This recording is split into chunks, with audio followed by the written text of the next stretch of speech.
Mari kita berdoa. Oh Tuhan Yesus, sungguh kami di sini terbuka kepadamu. Oh biarlah pembicaraan kami bukan hanya sekedar memberi pengetahuan, tetapi membawa terang hayat, menyuplai kami dengan hayat. Tuhan Yesus, kami perlu dirimu. Mohon kuduskan kami ruangan ini dari segala macam gangguan. Kami sadar Tuhan berita-berita ini mempermalukan musuh-Mu. Sungguh kami perlu dirimu. Terima kasih Tuhan Yesus. Di dalam nama Tuhan Yesus Kristus kami berdoa. Amin. Puji Tuhan, saudara-saudari, saya mau sedikit bagi perasaan dulu bahwa sepanjang hari ini ada pemikiran, ini Bible Study di Cimahi kan baru mulai ya, baru juga beberapa kali pertemuan, tetapi kok topiknya begitu berat gitu.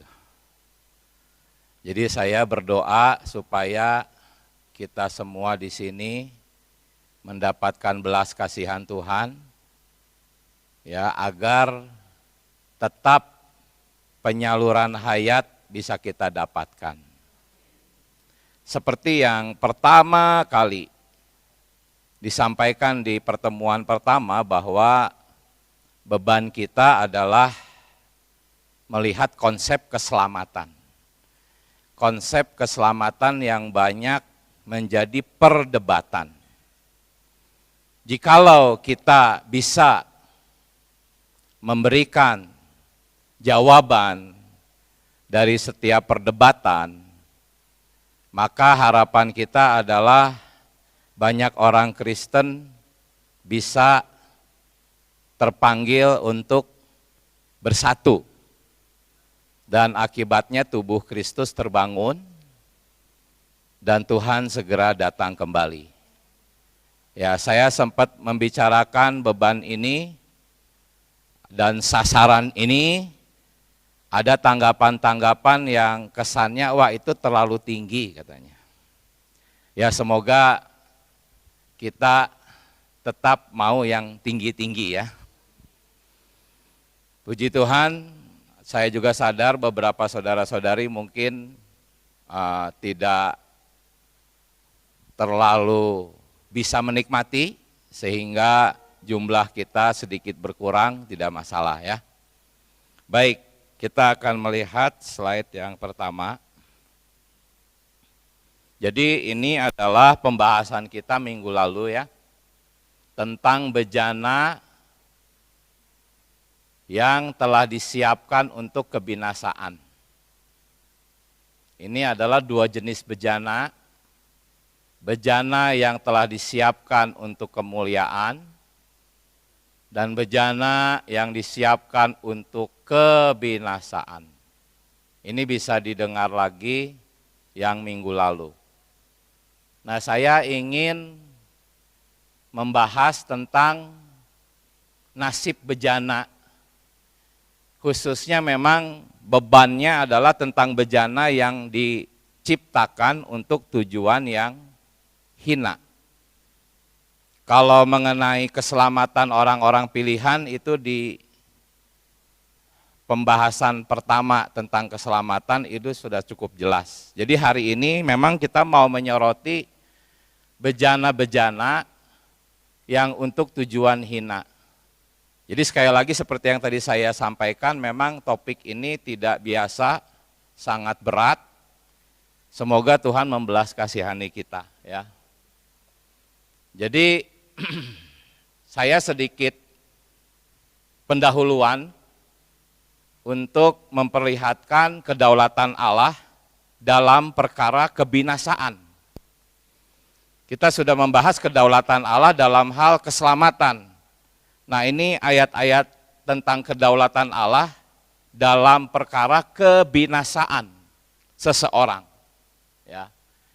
Dia Yudas 1 ayat 4, ada orang-orang yang telah lama ditentukan untuk dihukum.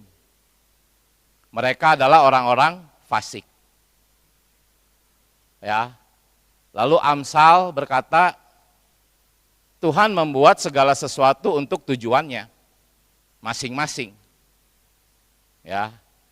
Bahkan orang fasik dibuatnya untuk hari malapetaka.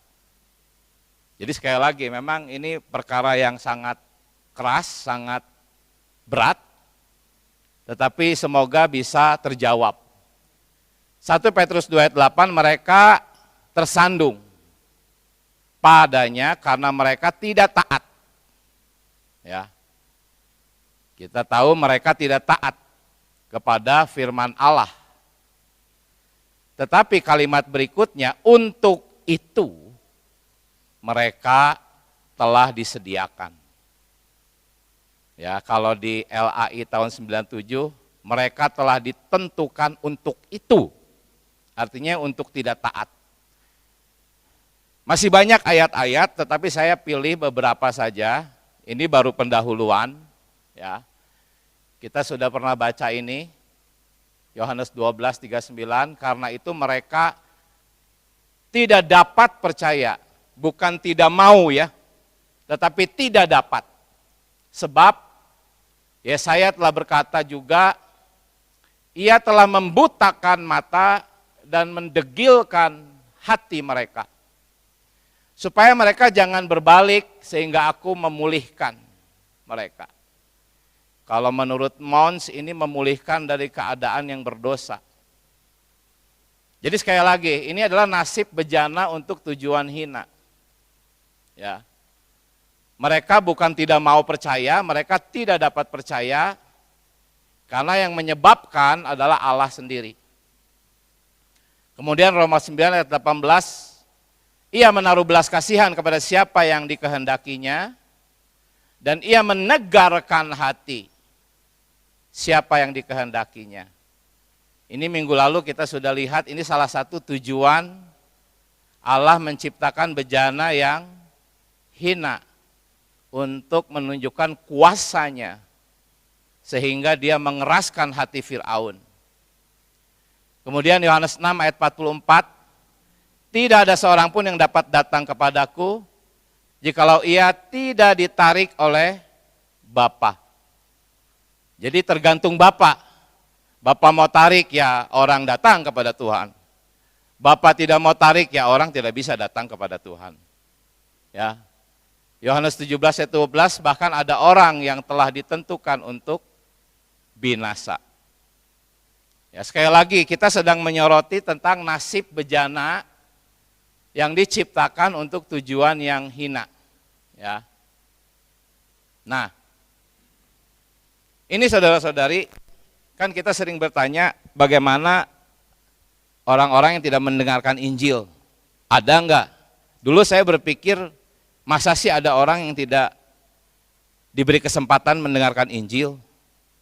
Ternyata memang banyak, saudara-saudari. Ya, ini menurut data dari Joshua Project, sebuah organisasi Kristen yang berfokus kepada penyebaran Injil di seluruh dunia, terutama kepada kelompok-kelompok etnis yang belum pernah mendengarkan Injil. Mereka meneliti, mengumpulkan data, dan menemukan bahwa ada sekitar 7.400 kelompok etnis di dunia yang belum pernah mendengarkan Injil. Ini berarti bahwa sekitar 42% dari populasi dunia belum pernah mendengarkan Injil. Ya, faktor-faktornya adalah akses yang terbatas. Ya, banyak komunitas terisolasi secara geografis, ya, memiliki akses yang terbatas kepada informasi tentang Injil. Kemudian faktor lainnya keterbatasan bahasa. Injil mungkin tidak tersedia dalam bahasa yang dipahami oleh masyarakat tertentu. Kemudian ada represi agama. Di beberapa negara agama Kristen dilarang. dibatasi sehingga orang tidak memiliki kesempatan untuk mendengarkan Injil. Ya, keterbelakangan beberapa komunitas mungkin tidak memiliki akses ke teknologi pendidikan dan sumber daya lain yang memungkinkan mereka untuk mendengarkan Injil. Kita sering bertanya, kenapa Tuhan kok nggak mampu membuat mereka dengar Injil? Ya ternyata kita akan melihat itu semua kedaulatan Tuhan.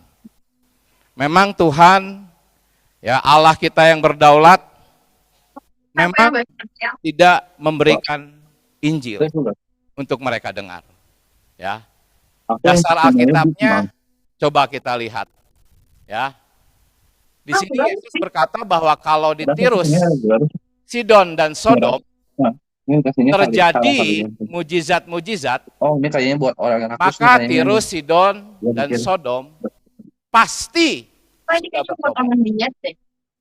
Kalau Anda membaca Injil, biasanya berita Injil pasti disertai dengan mujizat. Ya. Jadi perkara mujizat ini satu paket dengan Injil, khususnya Injil anugerah. Dan Tuhan tidak memberikan mujizat-mujizat itu kepada Tirus, Sidon, dan Sodom. Padahal kata Tuhan mereka pasti bertobat kalau dapat mujizat atau Injil. Kita periksa ya. Betul nggak seperti itu? Yesus mulai mengecam kota-kota.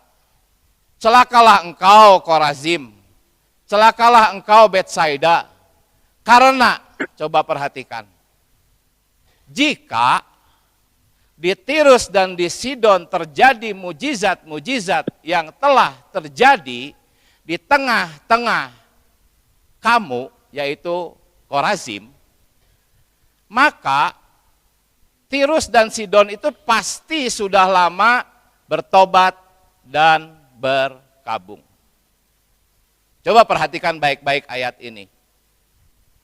Dalam ayat ini tidak dikatakan Tirus dan Sidon itu dapat mujizat. Hanya jika. Jika dapat mujizat mereka bertobat dan berkabung. Ya. Kita bisa lihat di sini. Aku berkata kepadamu pada hari penghakiman.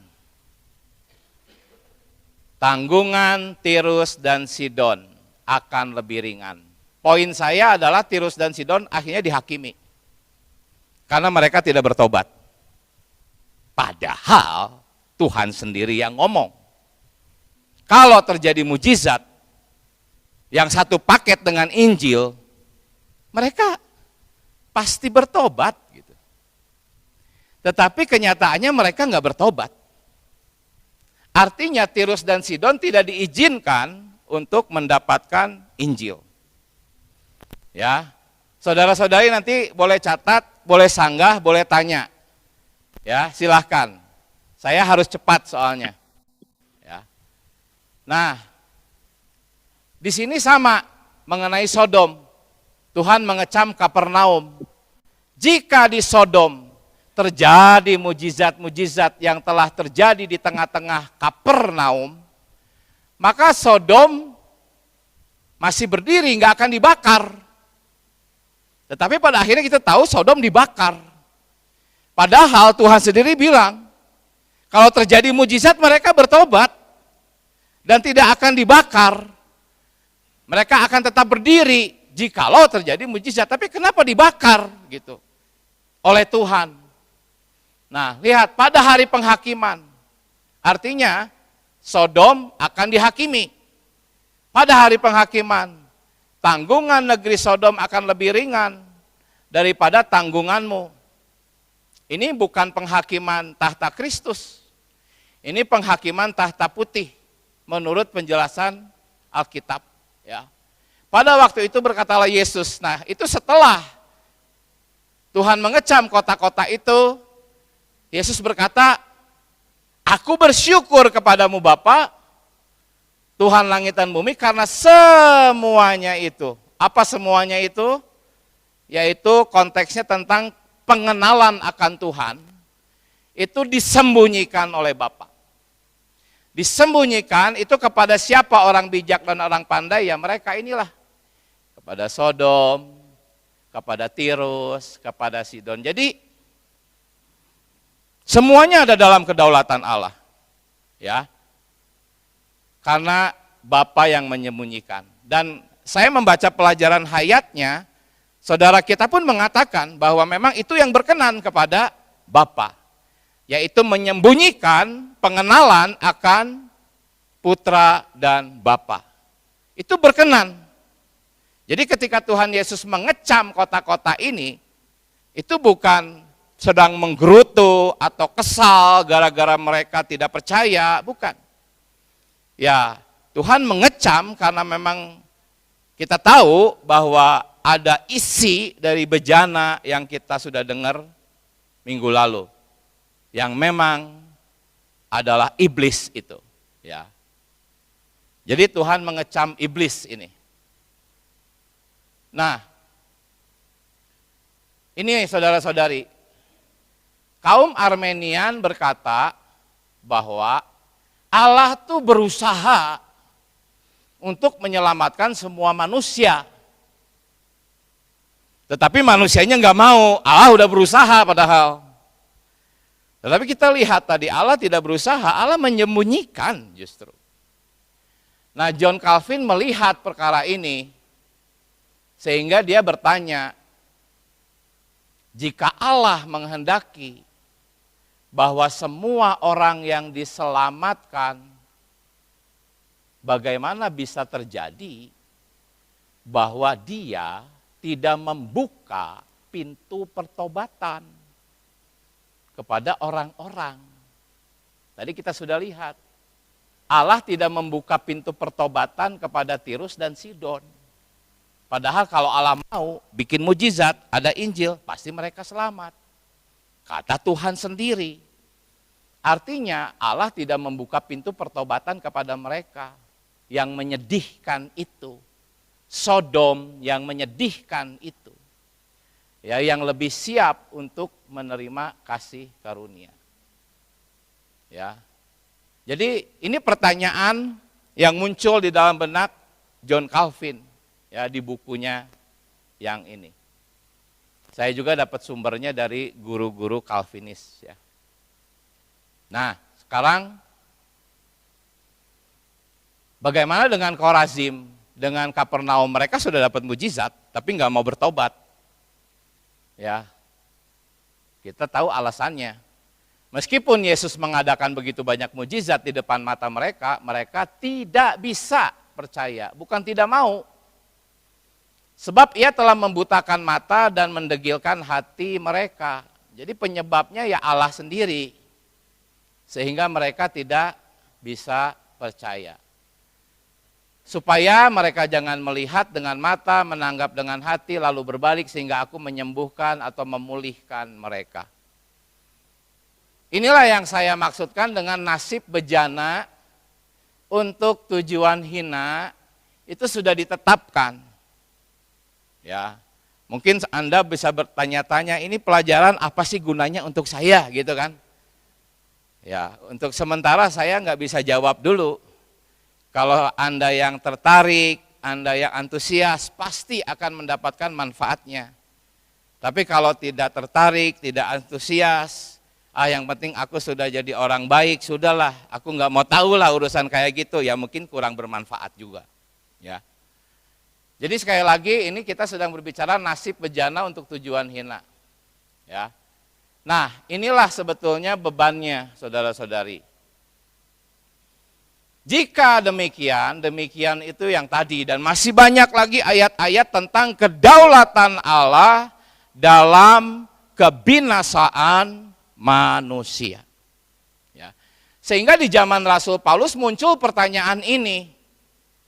Ya, Paulus sudah memberitakan tentang kedaulatan Allah terhadap keselamatan seseorang, terhadap kebinasaan seseorang, bagaimana Allah mengeraskan hati Fir'aun, bagaimana dia mengeraskan hati siapa saja yang dia kehendaki. Lalu timbul pertanyaan, apakah Allah tidak adil?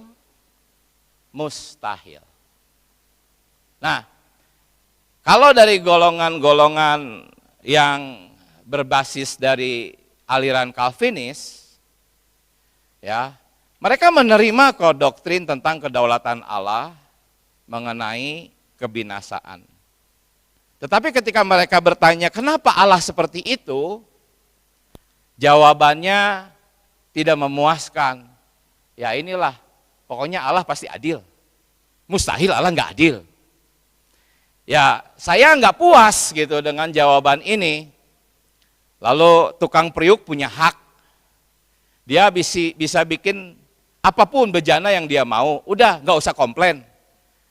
Ya bagi jemaat yang nggak mau komplain karena nggak mau berdebat ya sudah, ya amin. Tapi di dalam nggak puas. Dan saya membayangkan kalau kita mendapatkan jawabannya, lalu kita bisa menyampaikan khususnya kepada mereka yang menerima doktrin predestinasinya Calvinis, saya percaya mereka akan berpaling, saudara-saudari. Kenapa mereka akan berpaling? Karena mereka melihat di tengah-tengah kita ini ada gudang kebenaran yang begitu tinggi. Ya khususnya ujung-ujungnya apa? Ujung-ujungnya itu perkara hayat. Ya. Jadi semua Bible study di topik-topik kita tentang keselamatan ini akan mengantarkan kita kepada perkara hayat. Nah sekarang kita akan menjawab ini saudara-saudari, apakah Allah tidak adil? Dan kita akan melihat firman Allah dan juga cuplikan-cuplikan buku yang kami jual di toko buku, supaya kita bisa tidak sekedar hanya dapatan jawaban pendek ini, mustahil gitu ya. Baik, yang tadi baru pendahuluan ya saudara-saudari. Jadi di sini saya memberi judul bebannya itu pendamaian unsur ciptaan Allah. Ini sudah disinggung sedikit minggu lalu. Ini unsur ciptaan tuh artinya bukan hanya orang pilihan. Bukan hanya orang-orang yang ditentukan untuk selamat. Bukan hanya untuk bejana yang digunakan untuk tujuan yang mulia. Tetapi untuk semua ciptaan. Ya. Baik. Coba kita lihat. Di sini ada dua jenis pendamaian, saudara-saudari. Di dalam Kolose pasal 1, 16, 20, sampai 22. Ada dua jenis pendamaian. Ya. Di sini di ayat 16 ini tentang penciptaan yang di sorga dan yang di bumi. Yang kelihatan dan yang tidak kelihatan. Ayat 16 tentang penciptaan segala sesuatu. Nah, di ayat 20 memperdamaikan segala sesuatu. Yang dimaksud segala sesuatu di sini adalah yang diciptakan di ayat 16. Di ayat 16 ada ciptaan di sorga dan di bumi. Di ayat 20 pun ada memperdamaikan yang di sorga dan di bumi. Sama ya. Jadi ini memperdamaikan segala ciptaan. Sedangkan di ayat 21 dan 22 yang diperdamaikan di sini adalah kamu. Kamu di sini adalah jemaat Kolose, penerima surat Kolose, yaitu orang pilihan. Jadi inilah dua jenis pendamaian yang di ayat 20 memperdamaikan segala ciptaan, yang di ayat 21 sampai 22 memperdamaikan orang pilihan. Nah saya nggak akan bahas ini, karena ini kita sudah sangat tahu, sudah sangat paham. Saya ingin membahas yang tadi, ya, tentang bejana-bejana yang nasibnya sudah ditetapkan, mereka nggak bisa percaya, mereka tidak diizinkan mendengarkan Injil, Tuhan membutakan mata mereka, Tuhan mengeraskan hati mereka. Pertanyaannya, apakah mereka termasuk nggak dengan yang diperdamaikan di sini? Jadi saya sekarang bertanya saja, kita semua di sini jurinya, ya. Apakah mereka-mereka yang di luar kamu ini, di luar orang-orang pilihan ini, mengalami nggak pendamaian ini? Kalau menurut saya, istilah segala sesuatu yang di sorga dan di bumi pasti mencakup. Ya, bagaimana saudara-saudari, coba direnungkan, boleh nanti didiskusikan. Ya, jadi saya akan oper dulu semua ciptaan ke sini. Ya, memperdamaikan segala sesuatu itu di sini adalah ciptaannya yang di ayat 16. Ya. Nah, ingat, memperdamaikan segala ciptaan, bukan hanya orang pilihan, itu adalah oleh darah salib Kristus. Minggu lalu, ya, saya sudah mengutip perkataan saudara kita bahwa penebusan di sini bukan hanya orang percaya. Ya, di dalam pelajaran hayat Kolose. Dan memang sebetulnya sangat jelas sih Kolose 1 ayat 20 ini. Jadi ternyata darah salib Tuhan Yesus itu juga untuk segala ciptaannya diperdamaikan. Ya. Saya rasa tidak terlalu sulit ya memahami ini. Nah, semua yang saya sampaikan di sini adalah berasal dari perpustakaan kami di toko buku. Tetapi karena di sini ada saudara-saudari yang belum terbiasa membaca buku-buku kami, jadi saya pasti akan sampaikan juga dasar-dasar ayatnya, ya. Nah, di sini dikatakan bahwa segala sesuatu mengacu kepada segala sesuatu yang menurut ayat 16-17 diciptakan di dalam Kristus. Melalui penebusan Kristus, semua hal ini telah didamaikan dengan Allah.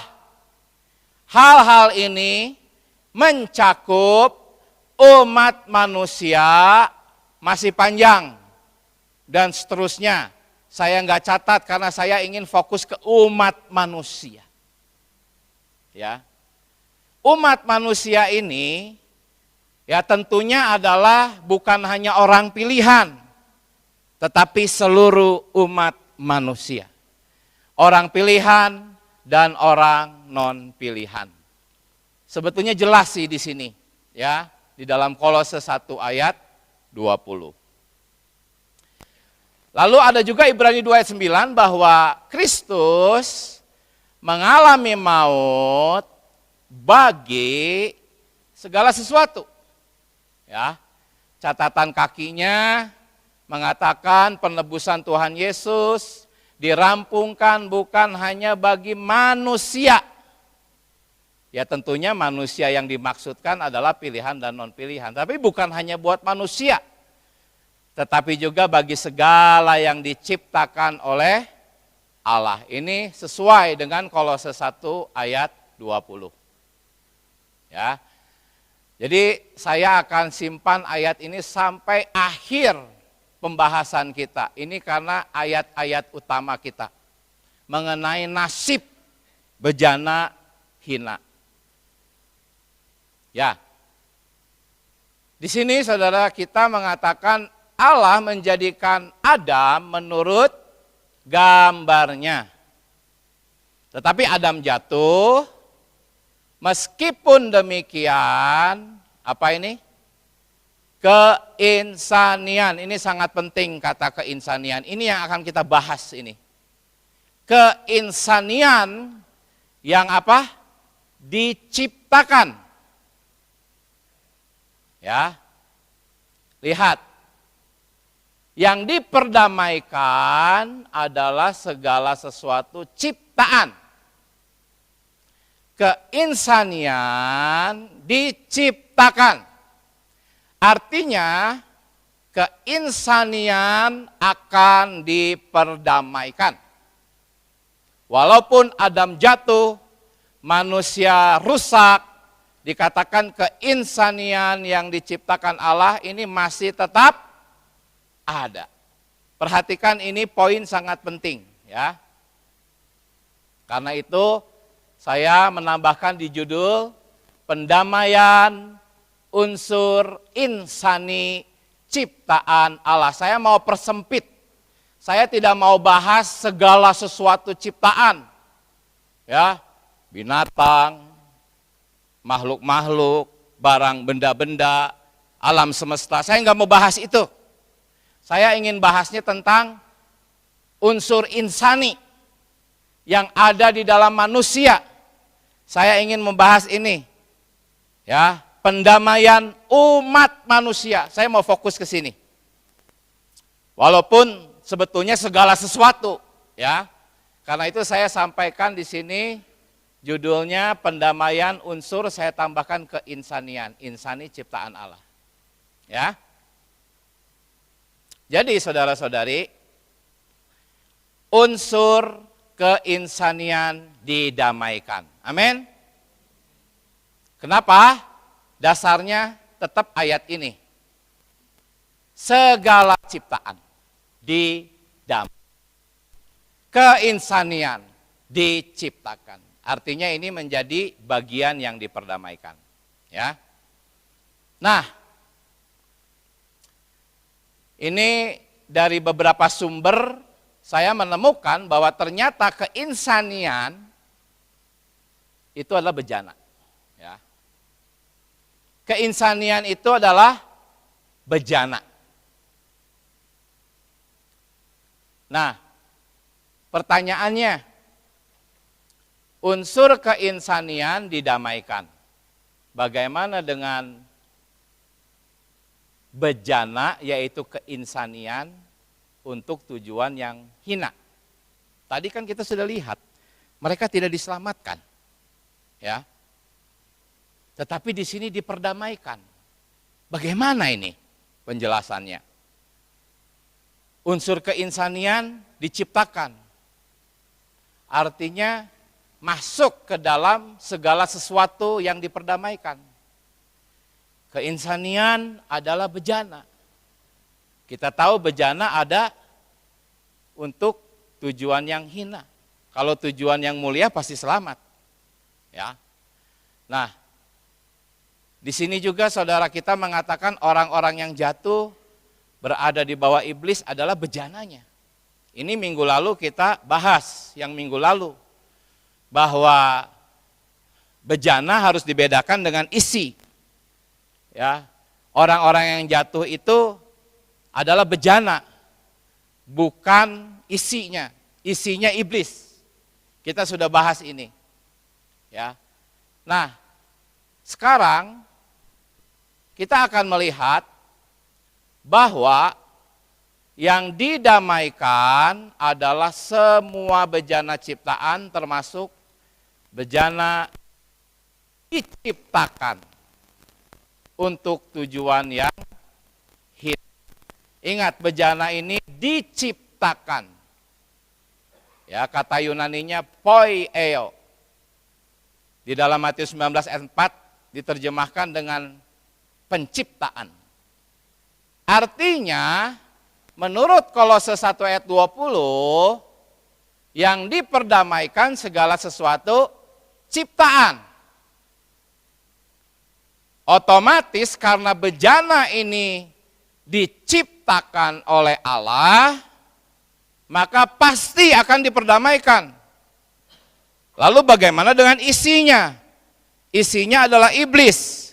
Berulang kali saya sampaikan, iblis bukan ciptaan Allah. Ada rekamannya, pembahasannya, jelas iblis bukan ciptaan Allah. Allah menciptakan malaikat, tetapi Yohanes 8 ayat 44, ada barang milik iblis sendiri yang membuat dia menjadi dosa. Ya. Tetapi teks Indonesianya tidak berkata seperti itu.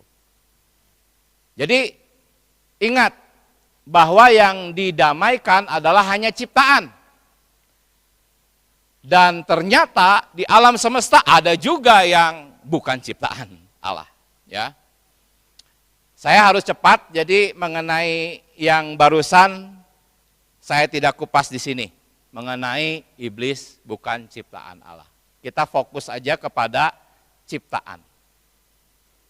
Kita lihat penciptaan Allah ya.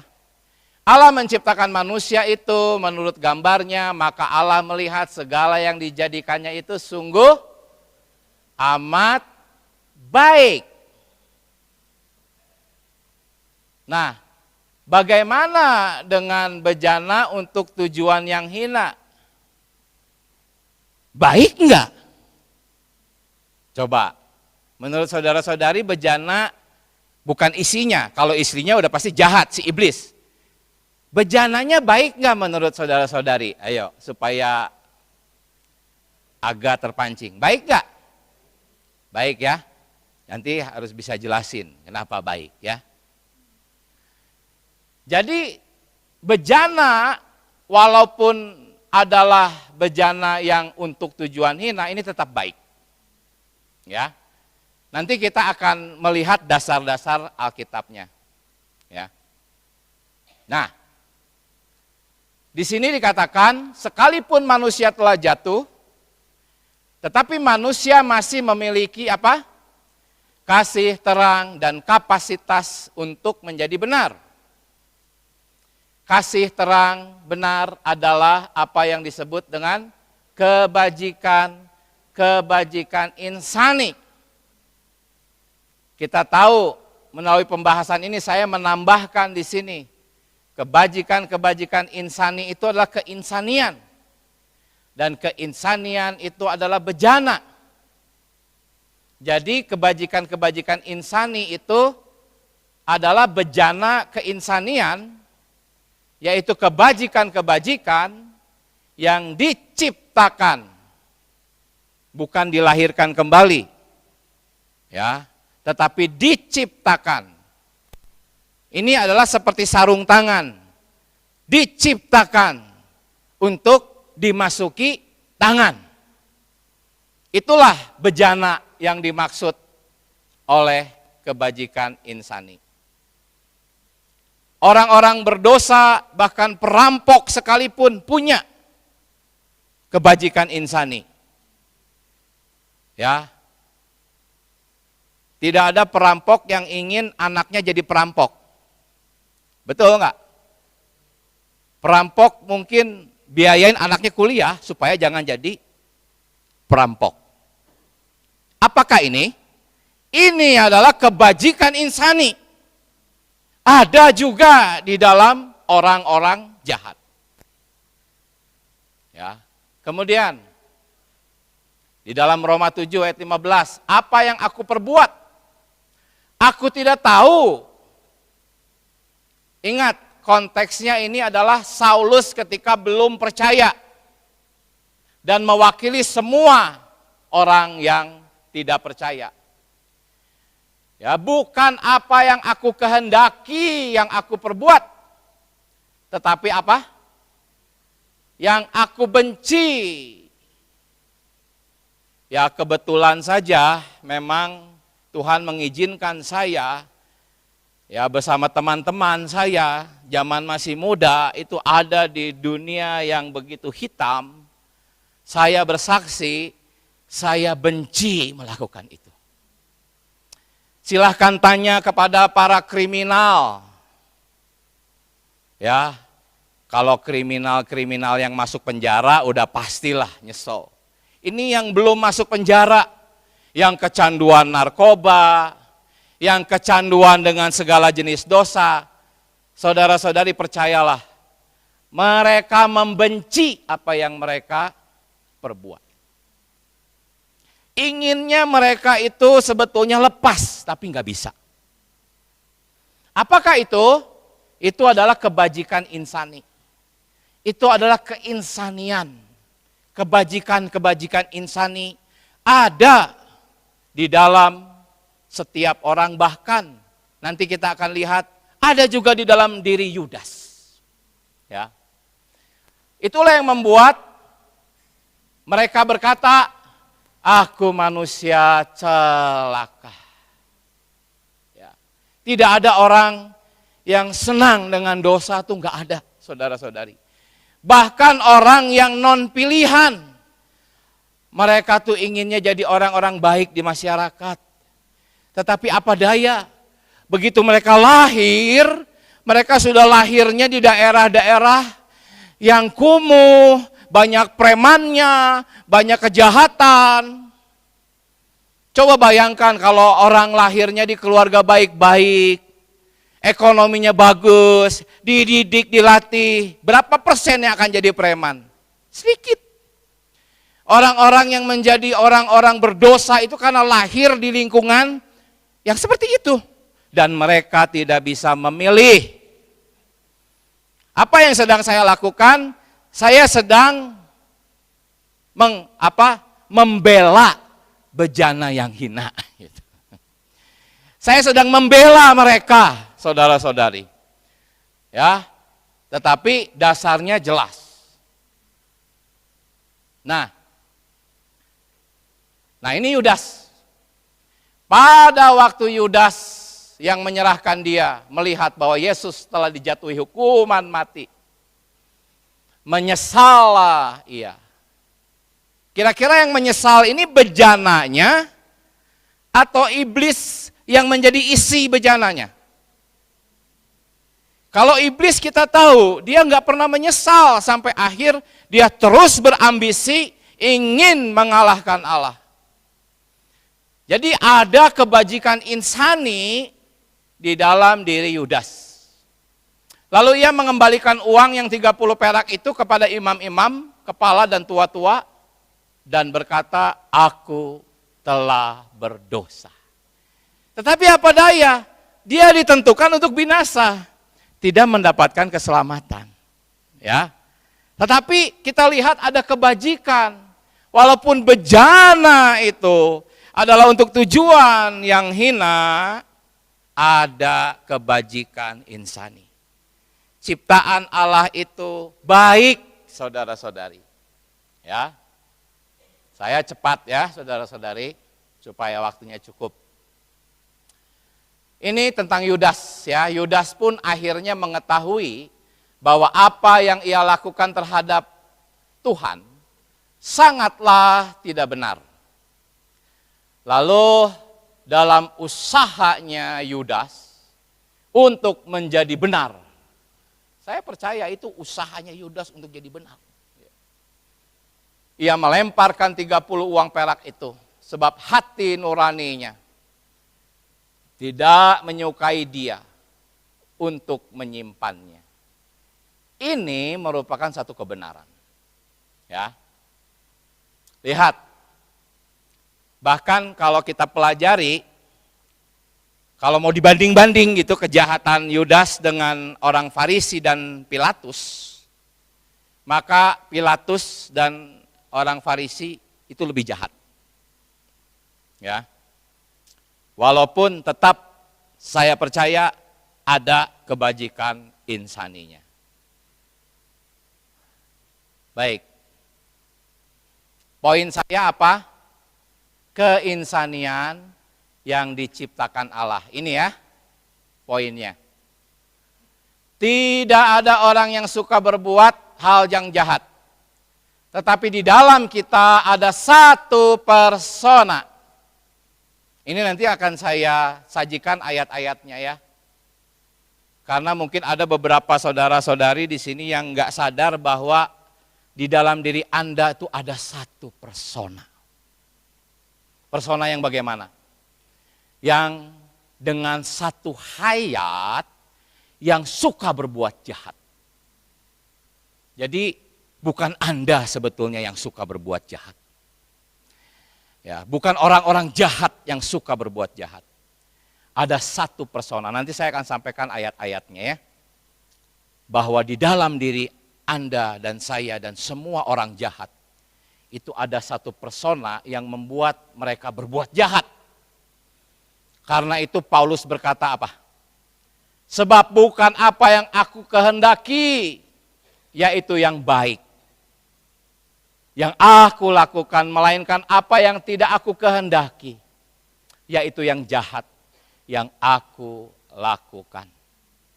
Saudara-saudari, marah itu baik enggak? Marah itu jahat termasuknya. Ya, waktu bayi belum mengerti apa-apa bisa marah, saudara-saudari. Telat nyusu, marah dia. Bisa nggak rasain kemarahan bayi? Ya, inilah karena sejak lahir ada satu persona, satu hayat yang diwariskan dari Adam. Ya, saya tidak bisa terlalu banyak mengupas poin itu. Jadi sekali lagi saya simpan di sini tentang unsur keinsanian, yaitu bejana. Ini walaupun kecil tapi uraiannya udah dari awal ya. Saudara-saudari, dasarnya tadi saya rasa cukup kuat untuk menyimpulkan ini. Bahwa unsur keinsanian itu didamaikan dan unsur keinsanian itu baik. Jadi masuk akal kalau bejana yang diciptakan oleh Allah untuk tujuan yang hina itu baik dan didamaikan. Masuk akal. Ya. Nah sekarang saya ingin menambahkan unsur yang kedua. Yaitu unsur dosa yang adalah isi bejana itu akan dihukum. Ini akan saya uraikan dengan ayat-ayat dan fakta-fakta Alkitab serta cuplikan-cuplikan buku-buku kami. Ya. Roma 5 ayat 19. Oleh ketidaktaatan satu orang, yaitu Adam, semua orang telah tersusun. Kalau LAI-nya menjadi, tapi teks aslinya tersusun. Tersusun menjadi orang dosa. Anda berdosa itu karena di dalam diri Anda tersusun unsur dosa. Ya, karena itu saudara kita mengatakan unsur dosa ada di dalam kita. Unsur dosa ada di dalam Yudas. Unsur dosa ada di dalam anak-anak kecil. Semua manusia mengandung unsur dosa. Ya, maka sesungguhnya setiap manusia itu adalah telah tersusun menjadi orang dosa.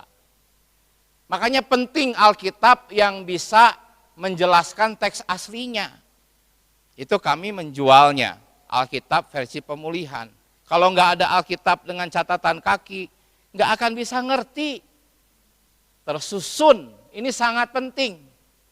Saudara-saudari, Anda berbuat dosa itu bukan karena Anda mau melakukan dosa dan bisa tidak berdosa ketika Anda tidak mau.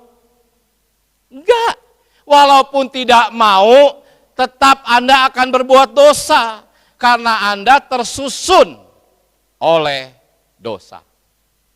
Ya. Ini kalau kita bahas satu sesi lagi. Nah, unsur dosa inilah yang saya masukin di sini. Ingat, dua kotak ini ada di dalam diri Anda.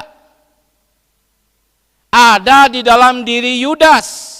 Ada di dalam semua penjahat dan orang-orang baik. Ya, dua kotak ini ada di dalam setiap umat manusia. Apa? Bejana dengan isinya. Dengarkan lagi rekaman yang minggu lalu jelas sekali. Bahwa bejana diciptakan memang untuk diisi. Entah itu oleh iblis, entah itu oleh Allah. Ya.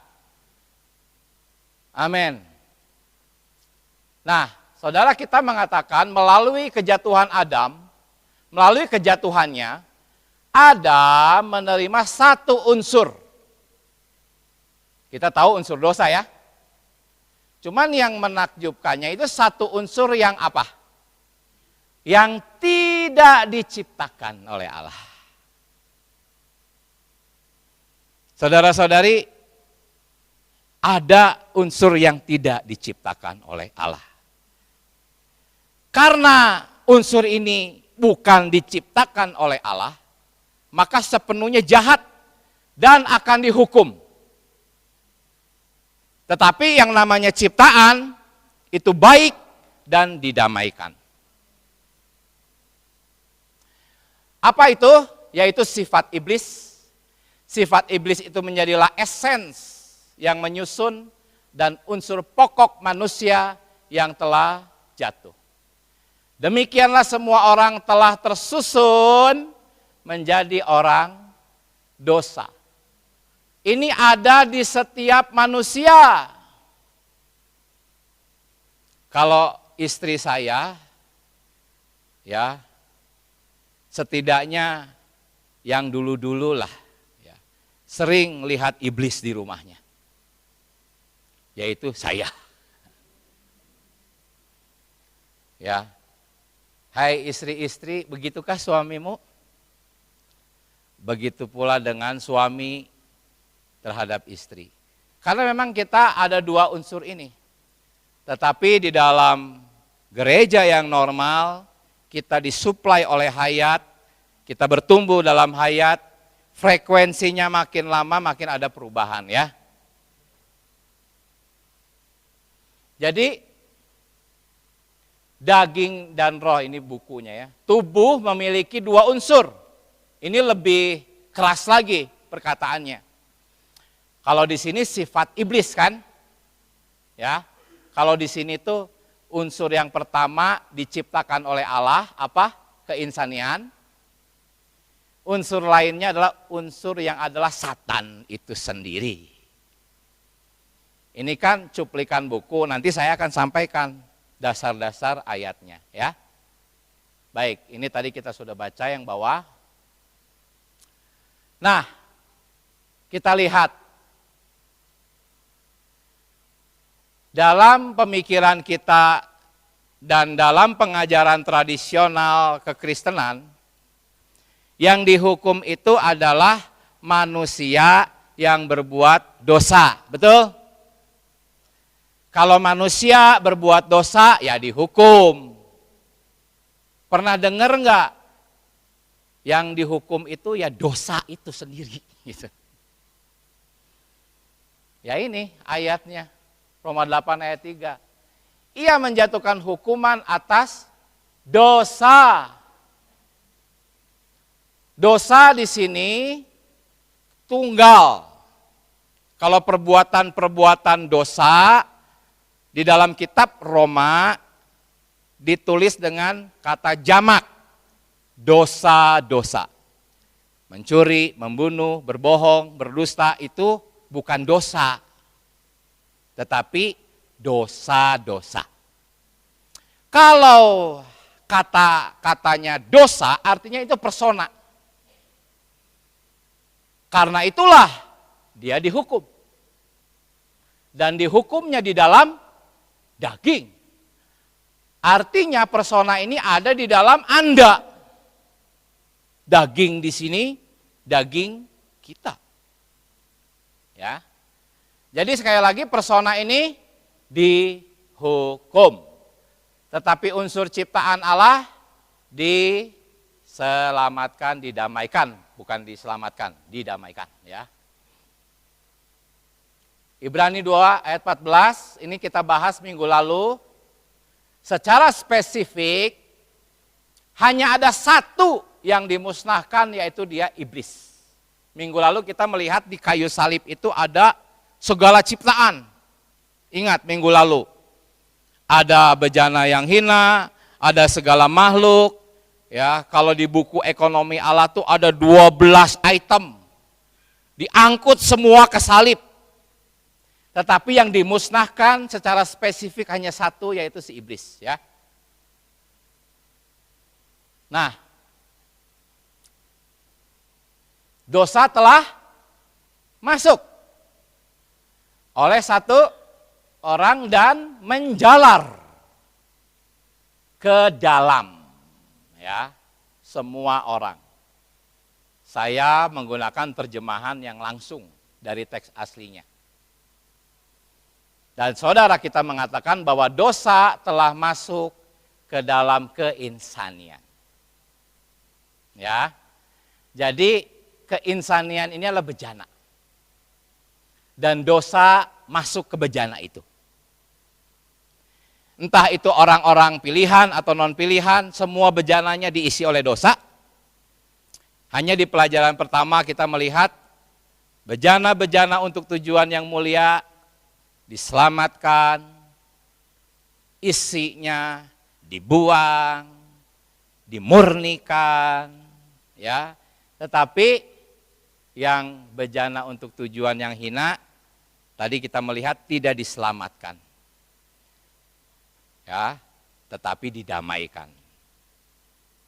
Jadi tidak diselamatkan, tapi didamaikan. Nah ini kan ungkapan yang baru kan, betul enggak? Sebelumnya begitu mendengar kata didamaikan, oh pasti selamat gitu kan? Ternyata diselamatkan berbeda dengan didamaikan. Yang diselamatkan hanya orang-orang pilihan, bejana-bejana yang tujuannya untuk tujuan kemuliaan. Ya, jadi dosa masuk ke dalam keinsanian, keinsanian itu bejana, dan dosa sebagai isi bejananya ya. Makanya di sini saya sampaikan ada isi bejana. Kita sudah baca tadi ini bahwa orang-orang yang jatuh berada di bawah iblis adalah bejananya. Nah, coba kita lihat saudara-saudari. Ini tentang Yudas. Yudas punya dua unsur. Ya. Ada unsur iblis pada Yudas. Di dalam Yohanes 6 ayat 70. Aku sendiri, kata Tuhan Yesus, yang telah memilih kamu yang 12 ini. Tuhan tuh sebelum milih 12 rasul tuh berdoa semalam-malaman, gak mungkin salah jadinya ya. Namun seorang di antara kamu adalah iblis. Dulu saya berpikir, ya udah Yudas iblis gitu. Tetapi sekarang saya punya pemahaman di dalam diri Yudas itu ada bejana dan ada isi bejana. Sekarang kita harus punya konsep seperti itu. Ya. Tetapi saudara-saudari boleh nanti menyanggah atau bertanya, kita lihat. Ya, jadi iblis ini adalah isinya. Nah, sekarang unsur ciptaan tadi kita udah bahas. Di dalam diri Yudas masih ada unsur ciptaan. Di dalam Matius 7 ayat 27 ayat 3. Tadi kita sudah bahas. Aku telah berdosa. Apakah iblis yang ngomong seperti itu? Ya, sudahkah Anda melihat ada dua unsur yang berkata aku telah berdosa adalah unsur ciptaan. Dan di sini segala sesuatu ciptaan diperdamaikan. Yudas tidak diselamatkan. Tetapi menurut Kolose 1:20 semua yang diciptakan adalah diperdamaikan. Ya. Dan yang berkata aku telah berdosa itu adalah unsur ciptaan. Iblis tidak mungkin berkata ini.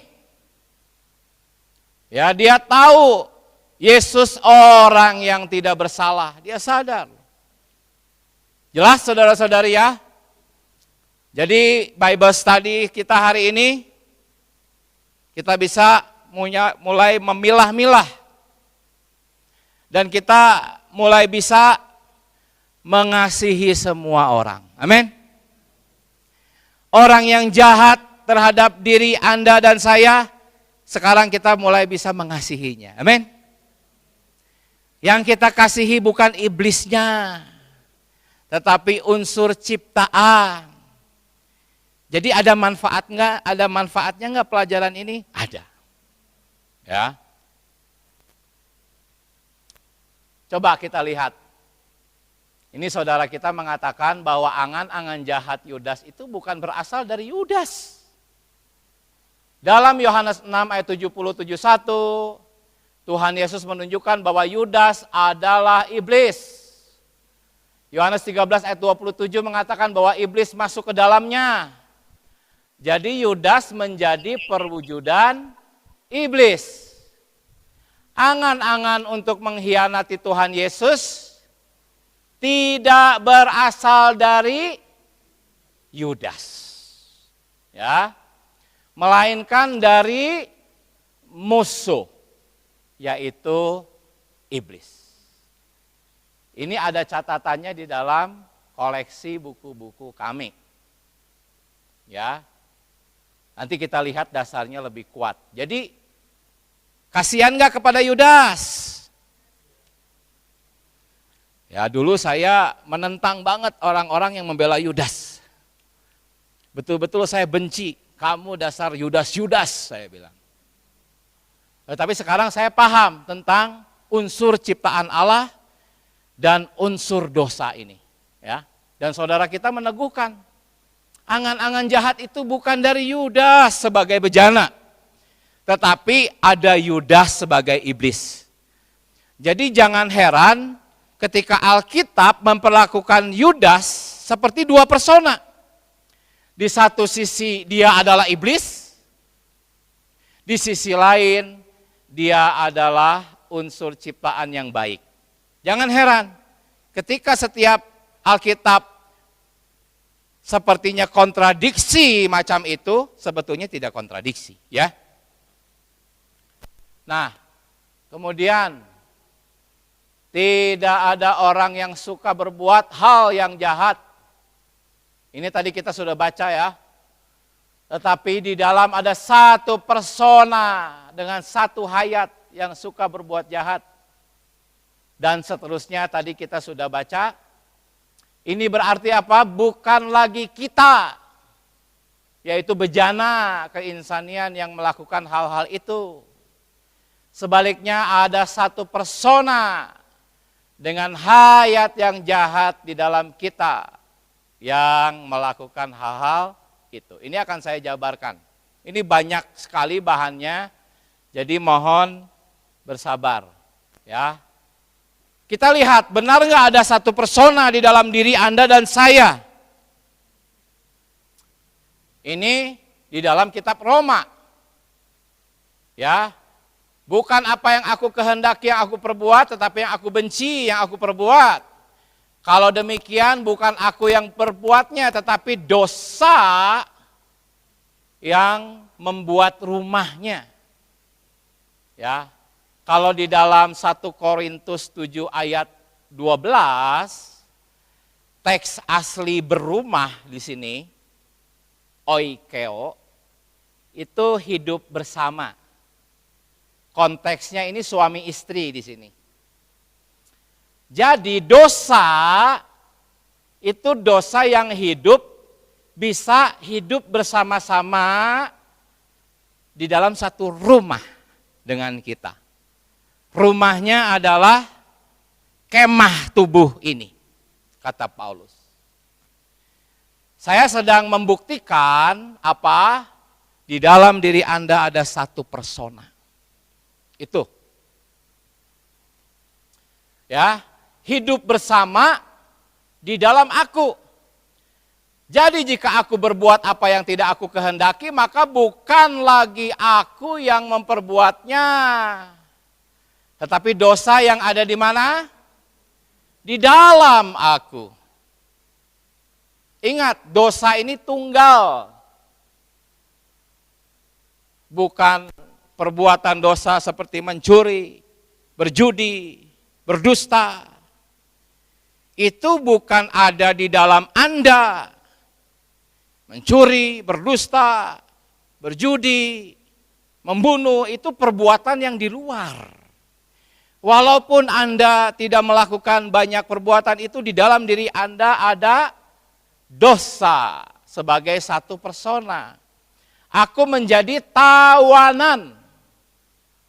Kalau dosa ini bukan persona yang hidup, mana bisa menawan kita.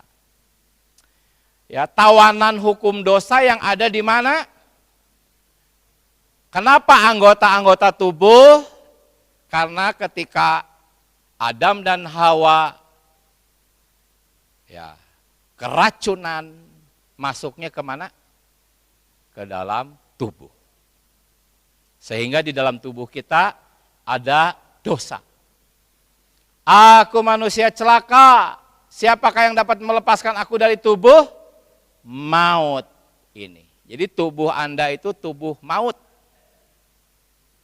Tetapi nanti kita akan masuk, ada hayat yang membuat tubuh kita yang fana ini juga mendapatkan kehidupan. Ya. Oke, saya kembalikan di sini. Jadi dosa telah masuk ke dalam keinsanian. Menurut Roma 5 ayat 8, kalau Anda pelajari Roma 5 sampai Roma pasal 8, dosa yang masuk ke dalam bejana keinsanian itu terlihat berkepribadian. Ya. Ini saya sedang menyajikan bukti-buktinya. Nih ayat-ayatnya. Ya. Sebetulnya masih ada. Dosa itu hidup menurut pasal 7 ayat 9. Dosa itu memerintah. Ini bukan perbuatan dosa, ini persona dosa. Ya, kita lihat ayatnya. Dosa memerintah dalam alam maut. Artinya dosa ini satu persona, saudara-saudari. Kemudian dosa dapat menipu dan memanfaatkan kesempatan. Ini kan makhluk hidup ini. Dosa mendapatkan kesempatan untuk menipu aku. Dan oleh perintah itu ia membunuh aku. Jadi kalau ada orang-orang berdosa, ketipu dia. Bukan bejananya yang jahat. Ya. Sudahkah bisa melihat dosa ini satu persona? Dan tadi dosa itu berulang kali disebutkan di dalam aku, anggota-anggota tubuhku. Lihat, bahkan dosa dapat berstrategi. Dosa ya berstrategi menggunakan yang baik untuk mendatangkan kematian. Ini yang masih jarang disadari betapa liciknya si dosa itu.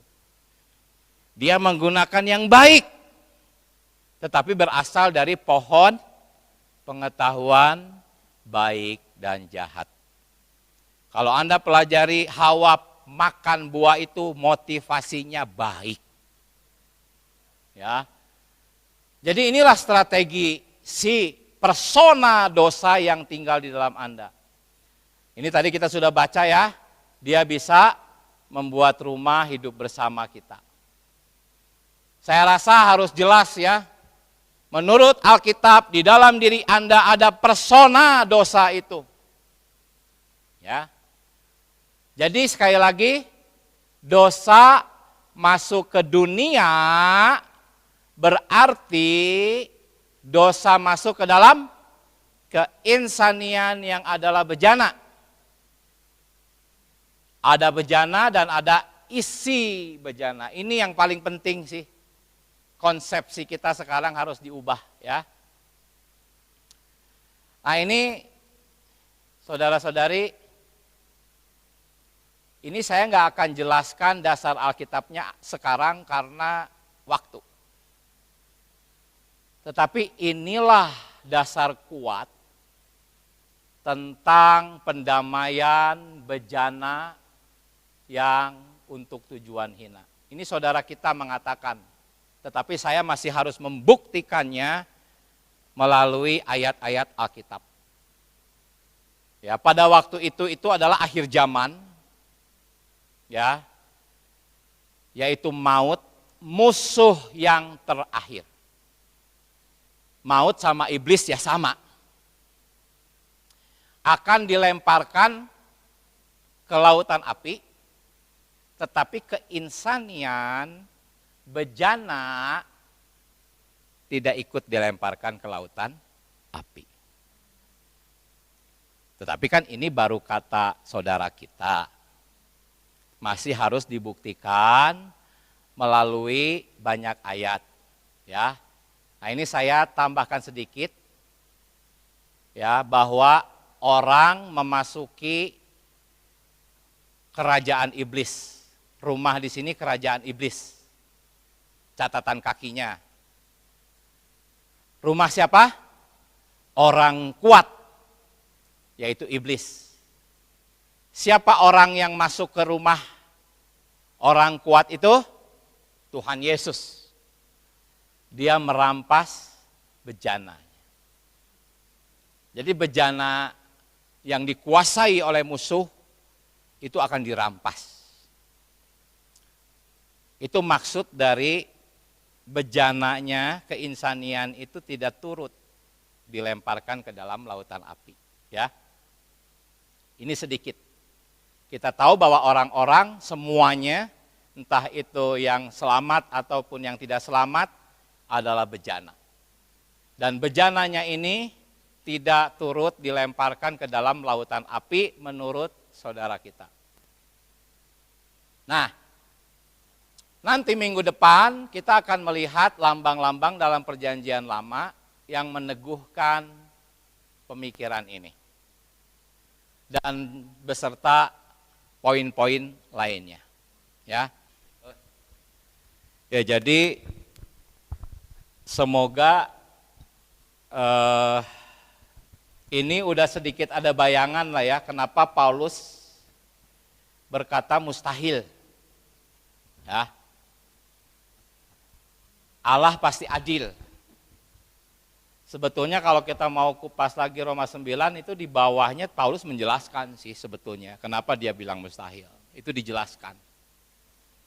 Semoga nanti kita ada kesempatan melihat ayat-ayat berikutnya setelah Roma 9 ayat 14. Amin. Amin.